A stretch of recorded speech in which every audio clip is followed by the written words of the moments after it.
Well, thank you, Mr. President, for that introduction. Dr. Morris, thank you for the incredible honorary degree. And thank you, President Frederick, for the invitation and for your leadership of your alma mater. Serena, student body president, College of Pharmacy, class speaker.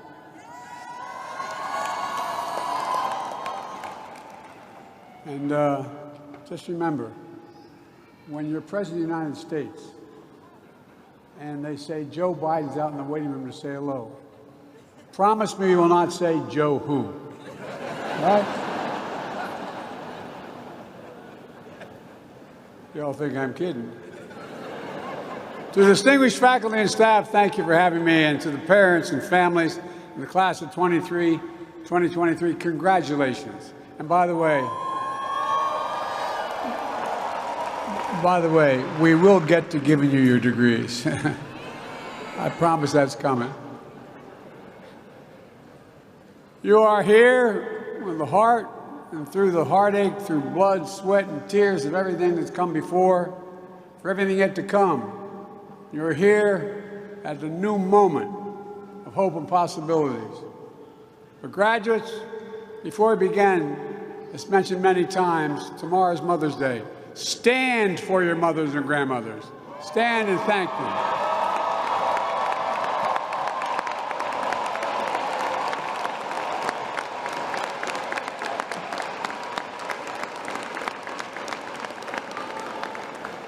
Where I come from, moms rule.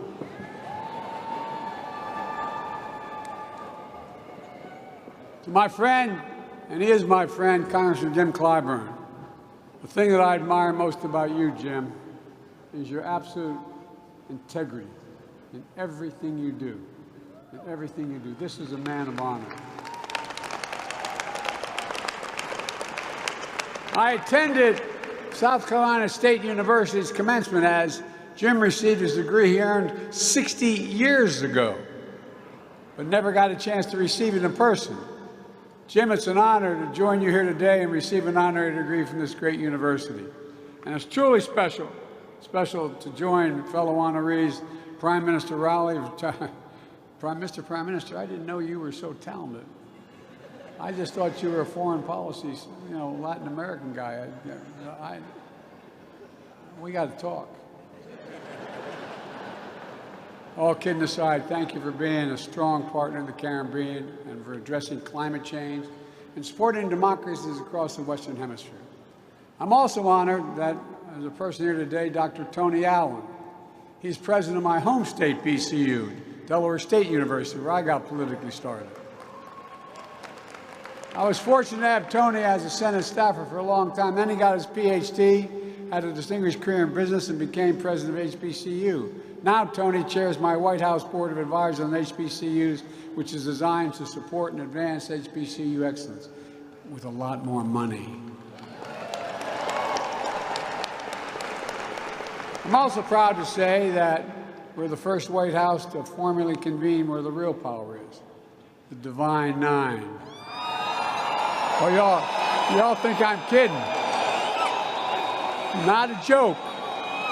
The Divine Nine not only has a seat at the table, we definitely hear you at the table. And they're our first time ever at the White House, permanently. So folks, in 2023, I'm truly honored to be here at Howard. Chartered 156 years ago by an act of Congress just after emancipation of the Civil War. Founded on a hilltop in Washington, D.C., the Mecca. Always promoting excellence, leadership, and truth and service. It really has. A proving ground for future leaders of science, medicine, education, business, faith, arts, entertainment, public service. Trailblazing intellectuals, lawyers, doctors. The first black, I might say, Vice President of the United States of America.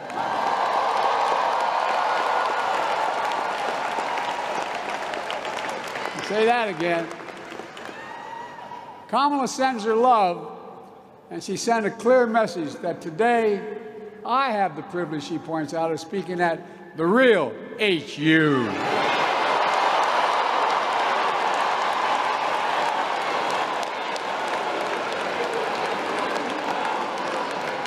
Now, you realize that's going to cost me at home.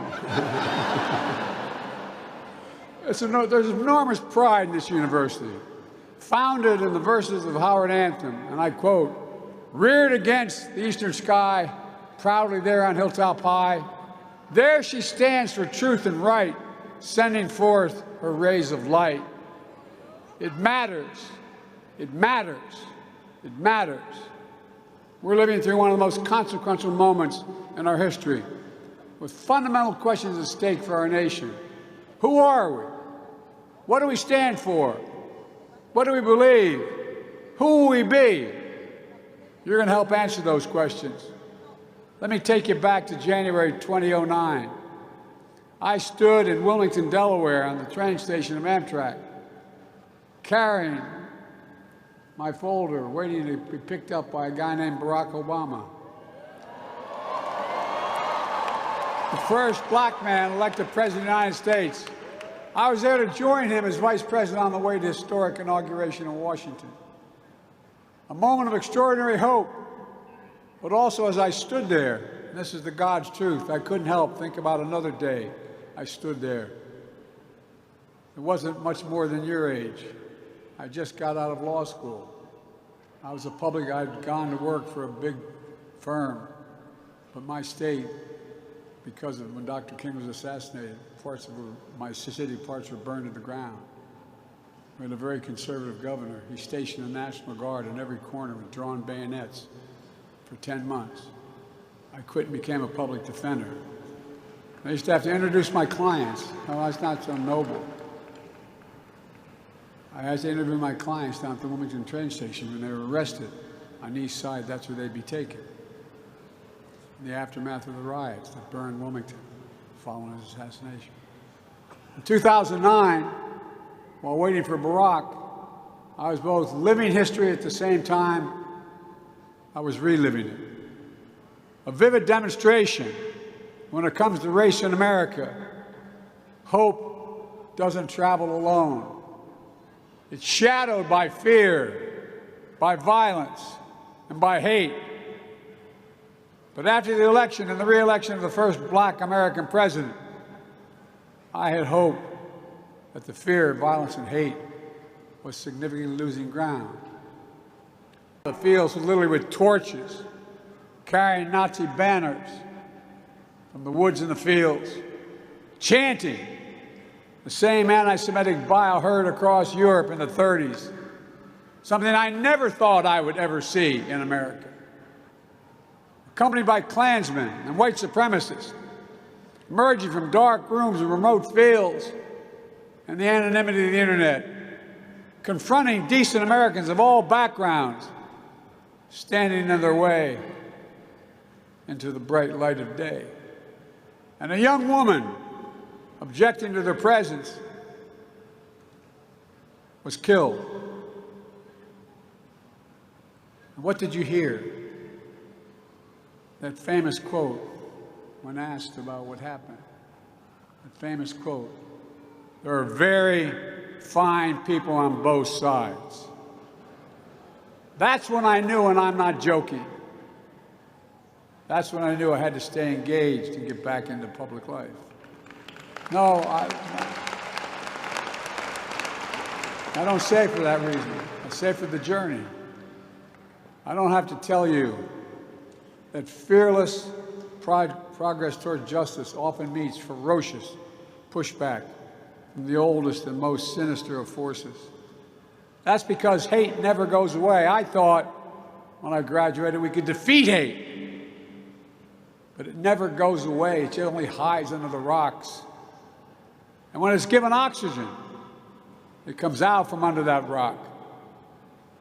That's why we know this truth as well.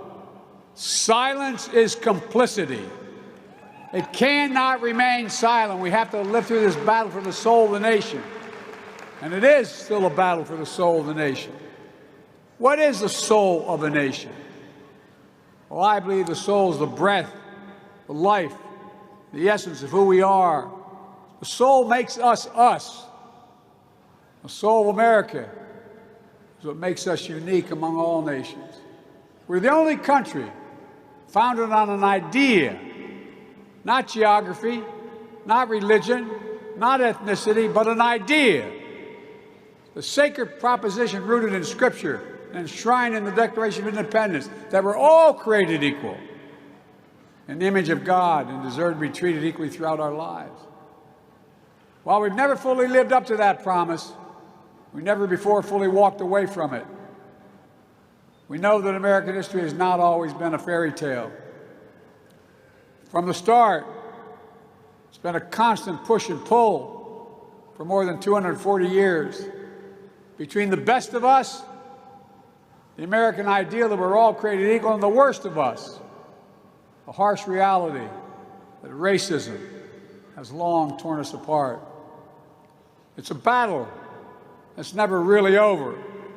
But on the best days, enough of us have the guts and the hearts to stand up for the best in us, to choose love over hate, unity over disunity, progress over retreat, to stand up against the poison of white supremacy, as I did my inaugural address, to single out as the most dangerous terrorist threat to our homeland is white supremacy.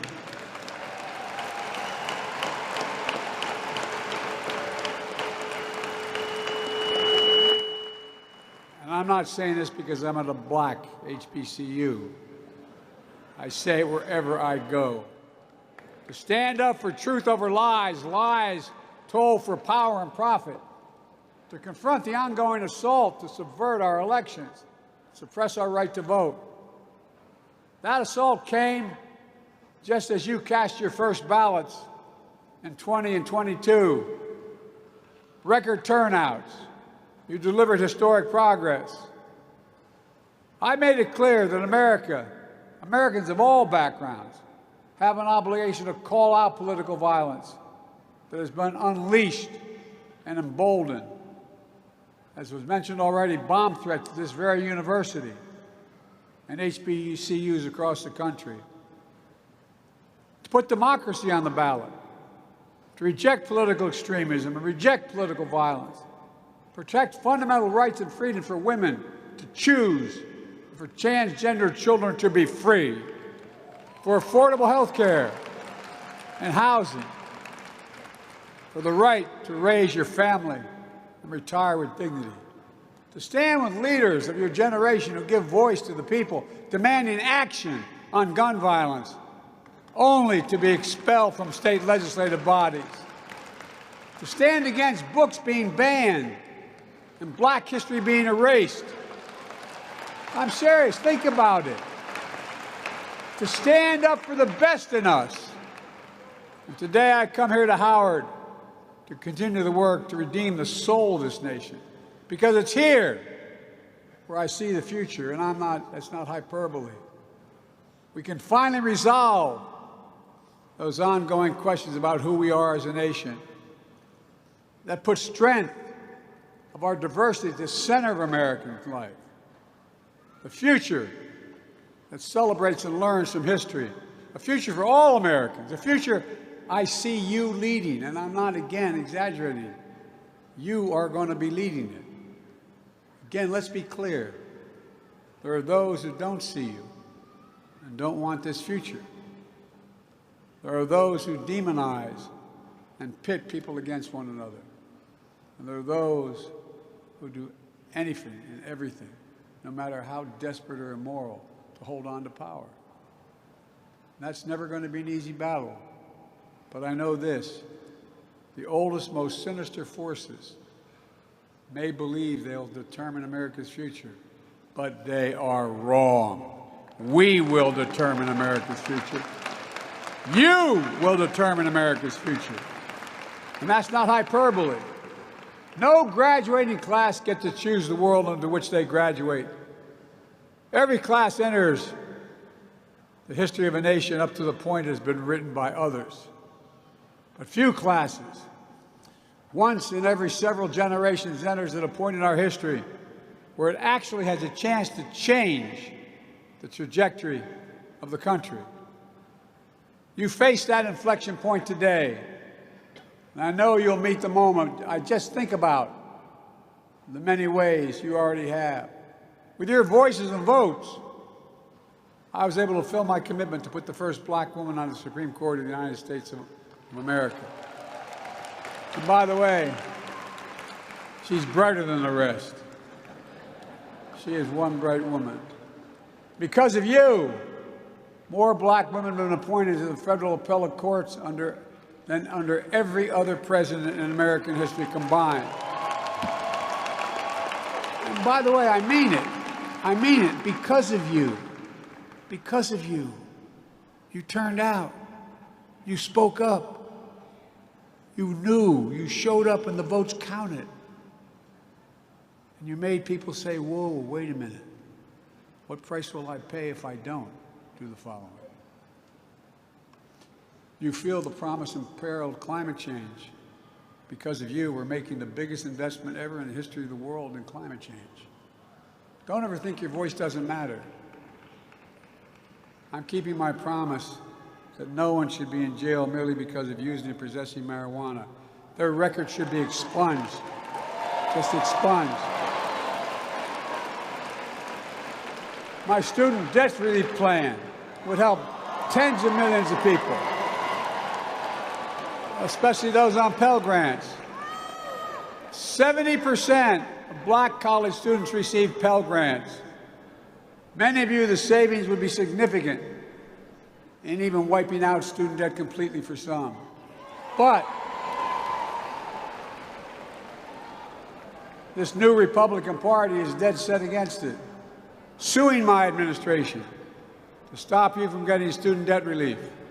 The same opposition who received relief loans, I might add, to keep their businesses afloat during the pandemic. Members of the Congress worth thousands, even millions of dollars, most of which didn't have to be paid back. Yet, they say it's okay for them, but not for you. I find it outrageous. To reduce your student debt service payments when you graduate, we're also ensuring that no one with an undergraduate loan today or in the future will have to pay more than 5% of discretionary income to repay their loans, down from 10, and in 20 years is gone. Republican officials are fighting that as well. But I'll always keep fighting for you, and many others will, and many in the Republican Party as well will fight for you. We also know there's more to do. Because of your power, we took the most significant law on gun violence. We passed it, most significant law in 30 years. But we will not give up. I got the assault weapons ban passed 30 years ago, and we're going to pass it again. We must pass it. There's more to do on police reform and public safety. During the State of the Union, I asked the rest of the country to imagine having to talk to their children, their families, like your families had to talk to you. It's about your security. It's about your dignity. It's demeaning and degrading and deadly when you have to stand there and say, when you're stopped, turn the interior light on. Put both hands on the wheel. Don't reach for your license. What in the hell's going on in there? No. Think about it. I ask all the parents, not minority children, ask what they would say, what they would do. I know you're frustrated that there's so many elected officials who refuse to pass a law that will do something. Kamala and I stood next to the family of George Floyd and the civil rights leaders and law enforcement officials to sign the executive order I came up with requiring the key elements of the George Floyd bill be applied to federal law enforcement. Banning chokeholds, restricting no-knock warrants, establishing a database for police misconduct, advancing effective and accountable community policing that builds public trust. And we'll keep fighting to pass the reforms nationwide. Equal justice is a covenant we have with each other. It must not just be an ideal, it has to be a reality. You're leading the way on this and so much more. That's why Kamala and I are so committed to investing in you and HBCUs. HBCUs help produce 40% of black engineers, 50% of black lawyers.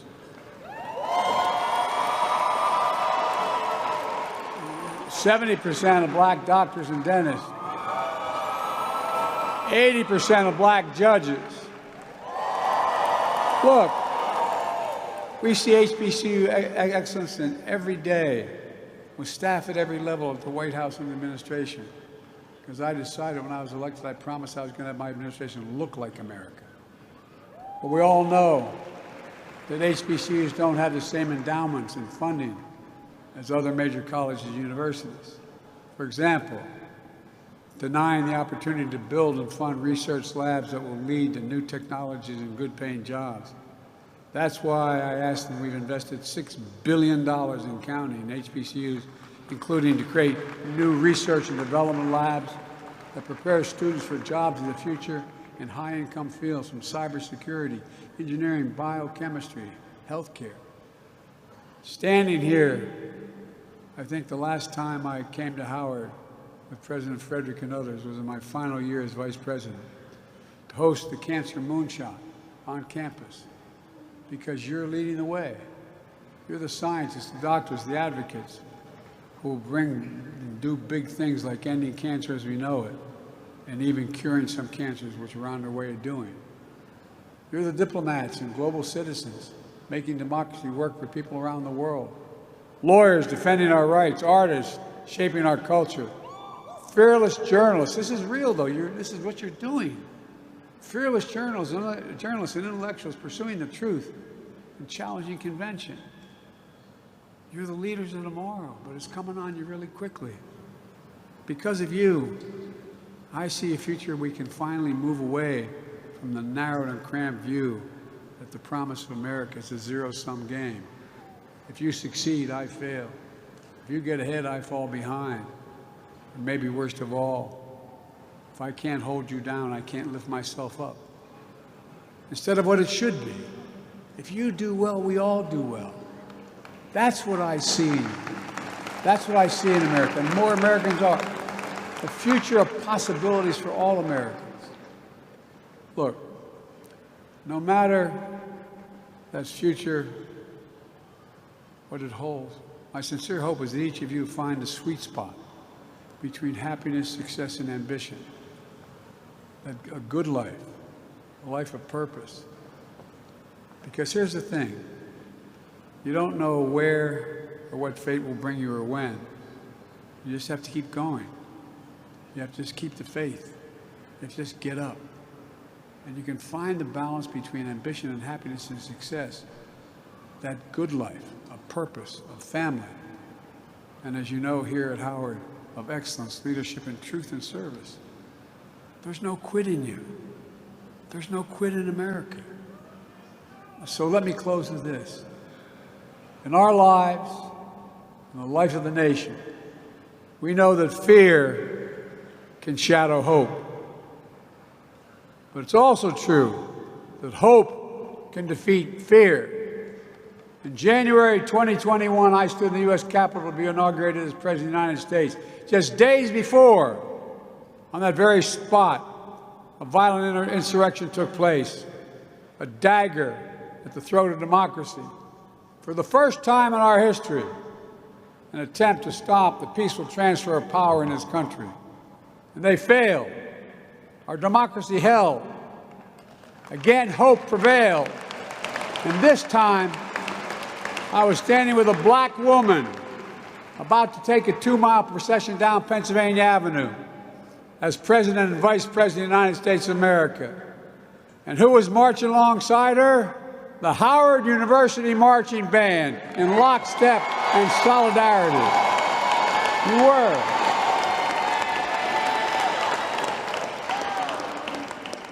I give you my word as a bride. Class of 2023, you're the reason I'm so optimistic about the future. And I give you my word, I really mean it. You're part of the most gifted, tolerant, talented, best educated generation in American history. That's a fact.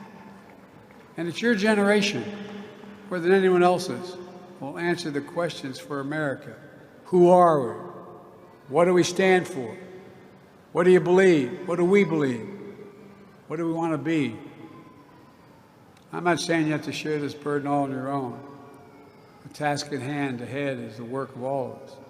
But what I am saying is, you represent the best of us. And that's the God's truth. You represent the best of us. Your generation will not be ignored, will not be shunned, will not be silenced. So on the hilltop high, keep standing for truth and right, and send your rays of light. Congratulations to you all. We need you. God bless you, and may God protect our troops.